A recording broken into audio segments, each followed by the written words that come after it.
Kidnapping is one of the most rampant violent crimes in Nigeria presently. It's a felonious crime and can basically be defined as the unlawful forceful seizure, abduction and confinement of any person against his or her will.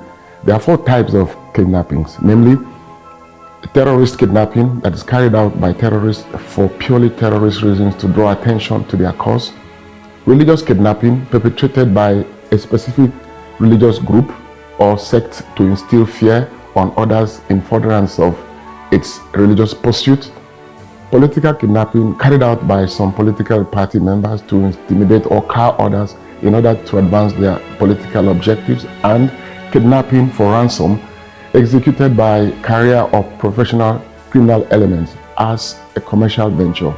It suffices to note here that all of the 4 types of kidnappings are criminal in nature. As a felonious offense, kidnapping attracts diverse statutory punishment. Moreover, all kidnappings are usually executed using arms and violence. Kidnapping for ransom in Nigeria evolved with the abduction of some local and foreign workers in the Niger Delta region in 2003. The crime became infamous with the abduction of the Chibok girls by Boko Haram terrorist group in 2014. Since then, tens of thousands of victims have been kidnapped, cutting across a broad spectrum of victims, amongst who are clergy, military and paramilitary personnel, politicians, businessmen, and women, amongst others. As the allure of financial gains in kidnapping intensifies, the number of casualties continue to increase with neither age nor gender barriers. One of the questions to ask at this point is why kidnapping is becoming so rampant in the country currently. Some of the root causes of kidnapping reveal a complex interplay of the following: 1, unemployment; 2, poverty; 3, drug abuse; 4, vast porous borders; 5, widespread availability of small arms and light weapons; and the reactive law enforcement strategies and tendencies. The other causes are challenges in intelligence gathering and analysis, pervasive corrupt practices that hinder effective security countermeasures, insufficient utilization of intelligence technology, and lack of political will to combat kidnapping headlong. Talking about lack of political will, for example, it may be a valid point to ask why government has not been able to successfully synchronize SIM card registration for several years now. At this point, let us examine how kidnappers operate. Kidnappers are almost always armed and they use stealth and surprise. They hardly operate by chance. Most kidnappers are ruthless career criminals who do not carry out an operation until they have carefully studied the habits and movements of their targeted victims. Their informants and sources of information may include insiders, lookouts, and various social media platforms. Kidnappers ginger themselves up with charms and psychoactive substances. Here are some basic tips on how to survive kidnapping.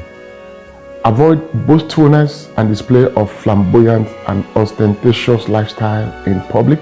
500. Now we are talking of dollars, you are talking of naira. I have told him to wire it to you so that we can start processing the second account. So what of that building, the one at Maitama? Money is not the problem. Money is not the problem. How much is that one? And is it not just $50,000? We will sort it. What else again? Is it money? Money is not the problem. We will sort it. Money will sort it. In the event of being kidnapped, do everything within your power to stay alive by raising your survival instinct. The following measures may be helpful. Avoid argument and struggling. Cooperate with the kidnappers and do not do anything that will push them to use more violent force or other dangerous weapons. Avoid arguments. Arguments easily provoke armed criminals under the influence of psychoactive substances to resort to violence. Do not enter into any form of financial negotiation with them. Allow those they have contacted outside to do so on your behalf. Any attempt to escape should only be made under the safest possibility. Never resort to the use of a gun to ward off kidnappers except you have had some training in the use of firearms. Otherwise, it's very extremely dangerous. While under their abduction, remain prayerful and sensitive, but not too obviously concerned about their composition, mannerisms, appearances, routes, location, and every action they take until your safety is guaranteed.